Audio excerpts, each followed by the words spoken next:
Just like any bike, the Assault bike requires maintenance to promote longevity. What we're going to talk about are some things you can do daily, weekly, monthly, and annually to get the most out of this machine.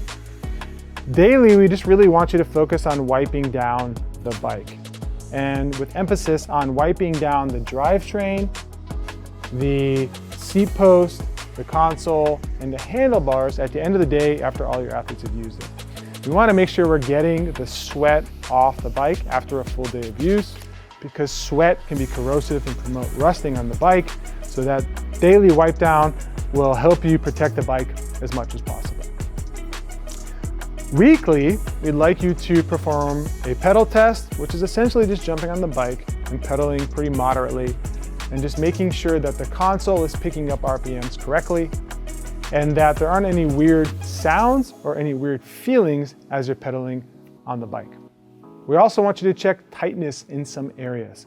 Let's check tightness in the crank itself, the bell crank. We're going to check tightness in the handlebar pivot nut, then also the front linkage bearings.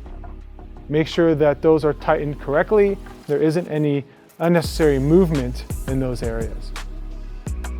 Monthly, what we'd like you to do is lubricate the chain so that the chain is moving properly. You can also check the chain for the proper amount of tension, and there are some areas that you can adjust to get more tension on the chain if need be. And then also, we'd like you to check the front stabilizer bolts and the rear stabilizer bolts for tightness.